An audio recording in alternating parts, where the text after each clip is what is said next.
Good morning again.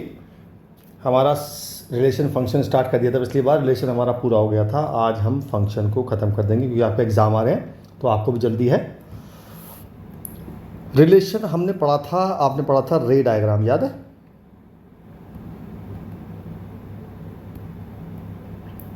अब हम function की बात करते हैं। फंक्शन आपके जो कोर्स में हैं वो 4 तरह के फंक्शन होते हैं। पहला होता है वन वन, एक होता है मैनी वन, एक होता है ऑन टू और एक होता है इन टू। मैनी वन का एक नाम है इंजेक्टिव, ऑन टू का भी नाम है सरजेक्टिव, और जो चीज़ वन वन भी हो और ऑन टू भी हो उसका नाम है बाईजेक्टिव। ठीक है। वन वन क्या होता है, अगर मैं आपको फिगर से बताऊं तो वन वन क्या होता है, जब एक की एक इमेज बनती है। आप देख रहे हो यहाँ पे रे डायग्राम है ये, हर एक एलिमेंट की एक इमेज बन रही है। किसी भी एलिमेंट, दो एलिमेंट की एक इमेज नहीं बन रही है, एक की एक इमेज बन रही है। इसे बोलते हैं वन वन फंक्शन। आप यहाँ भी देख लो, एक की एक इमेज, इसकी ये इमेज, इसकी ये इमेज और इसकी ये इमेज, इन्हें बोलते हैं वन वन फंक्शन। जब कभी ऐसा होता है बहुत, जैसे इन दोनों की सेम इमेज बन रही है तो इसे बोलते हैं मैनी वन। ठीक है। अच्छा जी, ये तो हुई दो चीज़, वन वन और मैनी वन। अब आती है ऑन टू और इन टू। अगर कोडोमेन में कोई भी एलिमेंट ऐसा है जिसकी प्री इमेज नहीं है। अच्छा बताऊँ इमेज क्या होती है। जैसे वन की इमेज बन रही है बी, तो बी तो हो गई इसकी इमेज और वन माना जाएगा प्री इमेज। ठीक है। तो जब कभी हमारे फंक्शन में एक ऐसी चीज़ हुई जिसमें कोडोमेन में एक या एक से ज़्यादा ऐसे हैं जिनकी कोई प्री इमेज नहीं है, तो उसे बोलते हैं इनटू। मतलब कोई भी एलिमेंट अगर कोडोमेन में खाली है तो वो होता है इनटू। जैसे यहाँ पे सब भरे हुए हैं तो ये ऑन टू है, यहाँ भी सब भर नहीं, यहाँ पे दो खाली हैं देखो, तो ये इनटू है, और यहाँ पे सब भरे हुए हैं तो ये ऑन टू है। तो मतलब ये हुआ कि हमारे फंक्शन 4 तरह के तो हुए, लेकिन ये दोनों आपस में कॉम्प्लीमेंट्री हैं। मतलब क्या हुआ कि अगर कोई फंक्शन वन वन नहीं होगा तो वो मैनी वन होगा, और मैनी वन नहीं होगा तो वन वन होगा, और कोई तीसरा ऑप्शन है ही नहीं। इसी तरह ये दोनों भी कॉम्प्लीमेंट्री हैं। मतलब या तो फंक्शन ऑन टू होगा या इन टू होगा। ऑन टू नहीं है तो अपना आप इन टू हो जाएगा, और इन टू नहीं है तो अपना आप ऑन टू हो जाएगा। तो बेसिकली ये 4 चीज़ें आपको पढ़नी है पूरे हमारे फंक्शन में। अब हम वन वन प्रूव कैसे करते हैं। वन वन प्रूव करने के 2 तरीके होते हैं। या तो हम ऐसा देखें मैनुअली, मतलब क्या करें, हम ऐसी 2 चीज़ देख लें। जैसे सपोज करो मैं आपसे बोलूं कि एफ एक्स मेरा एक्स स्क्वायर है, तो मैंने क्या किया, मैंने चेक किया कि f1 क्या आएगा और f-1 क्या आएगा। जो मेरा f1 की वैल्यू आएगी वो आएगी 1 का स्क्वायर, यानी कि 1 ही आएगी, और -1 का स्क्वायर वो भी 1 आएगा। इसका मतलब ये हुआ कि डोमेन में 1 भी होगा -1 भी होगा, दोनों की इमेज एक बनेगी 1। तो ये फंक्शन 1 1 नहीं है। एक तरीका तो ये होता है चेक करने का। अगर आपको दिख रहा है, ऐसे चेक कर पा रहे हो आप, तो यू कैन चेक आउट। लेकिन ये हम जनरली तब चेक करते हैं जब हमारा natural number two natural number होता है, इंटीजर टू इंटीजर होता है ना। लेकिन जब कभी नेचुरल मतलब ये डोमेन है और ये कोडोमेन है, हमें फंक्शन दिया होगा जरूर है जी। अगर ये चीज़ नहीं दी है इट मीन्स फंक्शन इज़ अधूरा। ये डोमेन, ये कोडोमेन। तो अगर आपको एन टू एन दिया है या आई टू आई दिया है, या बिल्कुल क्लियर फंक्शन है, जैसे मैं आपसे कहूँ मॉड एक्स फंक्शन है, मुझे पता है मॉड हमेशा पॉजिटिव कर देगा, तो मैं अगर -1 का बनाऊंगा तब भी 1 बनेगा, और 1 का बनाऊंगा तब भी 1 बनेगा, तो ये फंक्शन भी 1 1 नहीं है। ठीक है। तो हमें दिख रहा है क्लियरली, हम मैनुअली चेक कर पा रहे हैं तो हम मैनुअली चेक करेंगे। अदरवाइज़ एक और तरीका होता है, फिर हम चेक करते हैं हम f x one is equal to F x two put करते हैं। अगर हमने सॉल्व करके x one is equal to x two ले आए तो हमारा फंक्शन 1 1 होता है। तो 1 1 चेक करने के दो तरीके हैं, या तो मैनुअली या f x one equal to F x two, और उससे x one equal to x two आ गया तो हमारा फंक्शन 1 1 माना जाएगा। ठीक है जी। अब आ जाइए ऑन टू पे। अब ऑन टू के भी दो तरीके हैं सेम, या तो मैनुअली और या कोडोमेन अगर इक्वल टू रेंज होती है तो मेरा फंक्शन ऑन टू होता है। कोडोमेन हर क्वेश्चन में हमें गिवन होती है। जैसे मैंने बताया आपको फंक्शन दिया होगा a to b ऐसे दिया होगा, तो ये जो b लिखा होता है ये हमारा कोडोमेन होता है। अब रेंज हमें निकालनी पड़ेगी, ये हमें सीखना पड़ेगा कि रेंज कैसे निकालते हैं। बस आपको यही सीखना, बाकी सब तो आसान है। तो पहले मैनुअली चेक कर लेते हैं। मैनुअली जनरली हम तब करते हैं जब हमें इनटू प्रूव करना होता है। हमें दिख रहा है भाई ऐसे बहुत सारे एलिमेंट हैं जिनकी प्री इमेज नहीं बन रही। जैसे अभी क्वेश्चन लिया था मैंने f x is equal to x square, और मान लो आर टू आर है, तो यहाँ भी रियल नंबर हैं, यहाँ भी रियल नंबर है, लेकिन यहाँ पे दो हैं रियल पॉजिटिव और रियल नेगेटिव। हर एक रियल नंबर का स्क्वायर करेंगे तो हमेशा पॉजिटिव आएगा, तो जितने भी नेगेटिव रियल नंबर होंगे इनकी प्री इमेज नहीं होगी, तो ये फंक्शन इनटू है, ऑन टू नहीं है। ये मैंने मैनुअली चेक कर लिया। बात समझ आई? अगर मैनुअली चेक नहीं कर पा रहे हो वो बात नहीं चेक करवा तो आपको रेंज निकालनी पड़ेगी, और अगर रेंज कोडोमेन के इक्वल है तो हमारा फंक्शन ऑन टू है। अब हम रेंज निकालनी सीखते हैं पहले, या हम क्वेश्चन में धीरे धीरे रेंज निकालते रहेंगे, राइट। चलिए जैसे क्वेश्चन स्टार्ट करते हैं सीधा। हमें दिया हुआ है, फंक्शन दिया हुआ है R star to R star, और आर स्टार पता है क्या है? आर स्टार है नॉन ज़ीरो रियल नंबर्स, यानी कि हमारा जो डोमेन है वो है all real numbers excluding zero, और हमारा कोडोमेन है all real number excluding zero. तो पहले हम 1 1 चेक करते हैं। हमें एफ एक्स दिया हुआ है 1/x, तो हमने f x one is equal to F x two put की दिया, तो ये आ गया 1/x1 is equal to 1/x2। इससे मेरा x1 is equal to x2 आ गया, तो मेरा फंक्शन 1 1 हो गया। अब ऑन टू के लिए हमें रेंज निकालनी पड़ेगी। तो रेंज कैसे निकालते हैं? हम जो हमें फंक्शन दिया होता है तो उस फंक्शन की जगह हम y पुट कर देते हैं, और फिर निकालते हैं x की value in terms of y जैसे भी आए। अब हम ये देखते हैं कि राइट हैंड साइड पे हमारा फंक्शन मतलब y की किस वैल्यू के लिए ये एग्जिस्ट नहीं करता। तो मैंने देखा कि अगर y मेरा नीचे आ गया तो y can not be equal to 0, क्योंकि नीचे अगर 0 आ गया it means it is infinite. तो मेरा आ गया y is not equal to 0, इसका मतलब y की वैल्यू आ गई ऑल रियल नंबर्स एक्सक्लूडिंग 0, और ये मेरी आ गई रेंज, क्योंकि जो y की वैल्यू होती है वही हमारी रेंज होती है। और हमें कोडोमेन क्या दिया हुआ है? कोडोमेन भी ये दी हुई है, तो I can say that codomain equal to R range. तो हमारा फंक्शन ऑन टू भी है, तो मेरा फंक्शन 1 1 भी है, ऑन टू भी है, तो दिस फंक्शन इज बाइजेक्टिव। बात समझ में आई? अच्छा, आगे कह रहा है is the result true if the domain R replace by n with the codomain same as r। ठीक है, मतलब क्या कह रहा है वो? अब ये कह रहा है कि हम डोमेन में तो रखें ऑल नेचुरल नंबर यानी 1 2 3 4 5 6, और यहाँ रखें ऑल रियल नंबर एक्सक्लूडिंग 0, मतलब नेगेटिव भी हैं और पॉजिटिव भी हैं और 0 नहीं है। तो मैंने ये देखा कि भाई ये तो सारे पॉजिटिव होंगे, और ये सारे पॉजिटिव का जो रेंज बनेगी वो तो पॉजिटिव बनेगी, क्योंकि 1 अपॉन नेचुरल नंबर तो हमेशा पॉजिटिव होगा। 1 का 1 बनेगा, 2 का 1/2 बनेगा, 3 का 1/3 बनेगा, सारे पॉजिटिव बनेंगे। लेकिन नेगेटिव तो किसी की रेंज आएगी नहीं। इसका मतलब all negative numbers have not the pre image, so this function is not onto, this function is into, और 1 1 तो है ही, तो 1 1 और इनटू फंक्शन हो गया ये। सो this function is not bijective if हमारी डोमेन को हम n से रिप्लेस कर दें। आप सोच रहे होंगे 1 1 कैसे हो गया?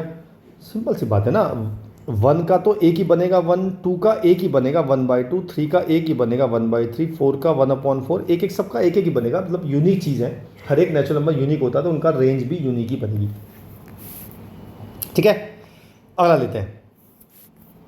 अब देखो ये लिखा है greatest integer function neither 1 1 nor onto और R दे रखा है। तो मैंने क्या किया, मैंने f 1.5 निकाला, यानी कि बॉक्स ऑफ 1.5। मैंने आपको शायद कंटिन्यूटी में बताया था कि अगर इसके अंदर वैल्यू 1 से 2 के बीच में आती है, 1.5 यहाँ लाई करती है, तो इसकी वैल्यू 1 हो जाएगी, तो इसकी वैल्यू 1 हो गई। और अगर मैं 1.6 निकालता हूँ, ये भी 1 और 2 के बीच में आती है, तो इसकी वैल्यू 1 हो जाएगी। इसका मतलब f 1.5 is equal to f 1.6 है, तो दिस फंक्शन इज नॉट 1 1। भाई जब दो की एक इमेज बन रही है, मतलब 1.5 1.6 दोनों की इमेज 1 बन रही है, तो दिस फंक्शन इज नॉट 1 1। अब ऑन टू की बात कर लेते हैं। अब हमारा फंक्शन देखिए, ध्यान से देखिए, हमारा फंक्शन तो है यहाँ पे ऑल रियल नंबर, यहाँ भी रियल नंबर है। रियल नंबर में क्या क्या शामिल होता है, एक तो इंटीजर्स, एक फ्रैक्शंस, ये शामिल होते हैं। तो आप इमेजिन करिए कि अगर मेरा फंक्शन बॉक्स ऑफ एक्स है, तो जो जब भी वो वैल्यू देगा तो वो हमेशा एक इंटीजर में ही देगा, बिकॉज इसका नाम ही होता है ग्रेटेस्ट इंटीजर फंक्शन। तो ये वैल्यू हमेशा एक इंटीजर में आती है, तो इसकी जो भी रेंज बनेगी हमेशा इंटीजर बनेगी। तो जो बाकी इंटीजर के अलावा जो फ्रैक्शन बैठे होंगे उनकी कोई प्री इमेज नहीं बनेगी। ये सब आपको इंग्लिश में लिखना है। आप लिखेंगे since box of x always give a integer, so all non-integral value in codomain will not have preimage, so codomain is not equal to range, hence this function is not onto, this function is into। तो ऐसे आपको लिखना पड़ेगा, ठीक है। और चाहो तो आप फिगर भी बना सकते हो, फिगर से बहुत अच्छा समझ में आएगा टीचर को भी और आपको भी। आगे चलते हैं। ये मैं करा चुका आपको मॉड ऑफ एक्स। फिर वही बात करेंगे कि मैं f1 निकालूंगा और f-1 निकालूंगा, दोनों की वैल्यू 1 आ जाएगी, तो ये फंक्शन 1 1 नहीं है। बस आपको यही करके दिखाना है। बस आप लिखेंगे f1 is equal to f-1, so this is not 1 1। फिर आप कहेंगे यहाँ पे ऑल रियल नंबर है, यहाँ पे रियल पॉजिटिव भी है, रियल नेगेटिव भी है, यहाँ भी रियल पॉजिटिव है, रियल नेगेटिव है, लेकिन दोनों की जो रेंज बनेगी वो पॉजिटिव बनेगी, क्योंकि मॉड का काम ही होता है पॉजिटिव बनाना। तो जितने भी नेगेटिव नंबर होंगे उनकी कोई प्री इमेज नहीं बनेगी, तो this function is not onto, this function is into. ये सब लिखते हैं ना, जैसे मैंने यहाँ लिखा था, ठीक है।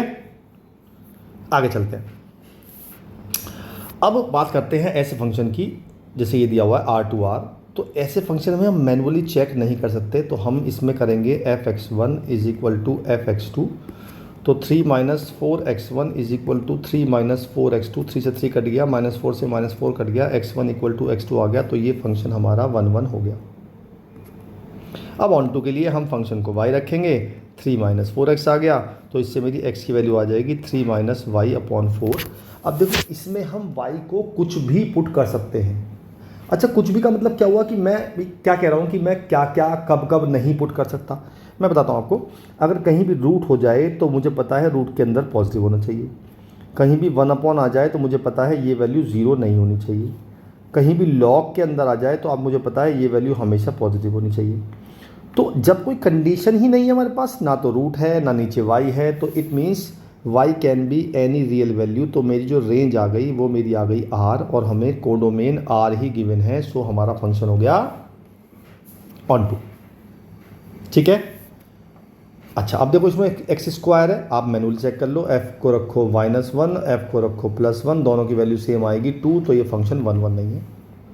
अच्छा, ऑन टू के लिए वही बात कह देंगे आप, ये तो हमेशा पॉजिटिव होगा, और +1 करेंगे तो हमेशा पॉजिटिव आएगा। तो जितने भी नेगेटिव नंबर होंगे डोमेन में उनकी इमेज नहीं बनेगी। मतलब जितने भी नेगेटिव होंगे उनकी इमेज भी पॉजिटिव बनेगी, जिनके पॉजिटिव होंगे उनकी इमेज भी पॉजिटिव बनेगी। तो जितने भी नेगेटिव नंबर हमारे कोडोमेन में होंगे उनकी कोई प्री इमेज नहीं बनेगी, तो हमारा फंक्शन ऑन टू नहीं है। मैनुअली चेक कर पा रहे हो। अच्छा, आप कह रहे हो कि मुझे ना इसको तो मुझे वैसे ही चेक करना है, ऐसे कर लेते हैं। मान लो मेरा फंक्शन आ जाए f(x) is equal to 1 + x², तो मैंने f(x1) is equal to F x two put किया तो 1 plus X one square is equal to 1 plus X two square, X one square is equal to x two square, X one आ गया plus minus x to. तो ये तो equal नहीं आ रहे, it means they are not 1 1। ठीक है, बात समझ में आई? चलिए आगे चलते हैं। अब हम ऑन टू चेक करते हैं। मैंने इसको y मान लिया, y is equal to 1 plus x square की वैल्यू आ गई 1 माइनस वाई माइनस 1, तो x की वैल्यू आ गई रूट y माइनस 1। अब मुझे पता है रूट के अंदर वाली हमेशा पॉजिटिव या ग्रेटर देन इक्वल टू 0 होगी, तो मेरा y आ गया ग्रेटर देन इक्वल टू 1, तो मेरी रेंज आ गई 1 से इन्फिनिटी, क्योंकि जो y की वैल्यू आती है वो रेंज होती है, और ये रेंज हमारी कोडोमेन के इक्वल नहीं है, because codomain is R। It means it is not neither 1 1 nor onto. ठीक है, अब जैसे थियोरेटिकल क्वेश्चन पे आते हैं। जैसे ये थियोरेटिकल क्वेश्चन है, इसमें लिखा है f A cross B is equal to B cross A. अब ये क्रॉस क्या होता है पता है आपको? आपने 11th में शायद पढ़ा हो, लेकिन मैं फिर बताता हूँ। जैसे A12 है, BAB है, तो इसका क्रॉस जो बनेगा वो बनेगा 1A 1B 2A 2B। पहले A का आएगा क्योंकि A क्रॉस B है, और जब मैं B क्रॉस A निकालूंगा तो वो उल्टा आएगा, पहले A B वाले आएंगे A1 A2 और B1 और B2। तो ये A क्रॉस B है, ये B क्रॉस है। वो कहता है A क्रॉस B हमारा डोमेन है और ये हमारा रेंज है, और जो फंक्शन में AB की इमेज है वो BA है। मतलब क्या हुआ कि अगर 1A है इसकी इमेज A1 है, 1B है इसकी इमेज B1 है, 2A है इसकी इमेज A2 है, और 2B है तो इसकी इमेज 2। तो आपको ये पूरी थियोरेटिकल लिखना पड़ेगा। आप चाहो तो ऐसे समझा सकते हो, लेकिन आपको लिखना पड़ेगा कि A cross B and B cross A have same number of elements, क्योंकि दोनों एक ही एलिमेंट, एक भाई A और B दोनों सेम सेट है ना, सेम नंबर ऑफ एलिमेंट्स।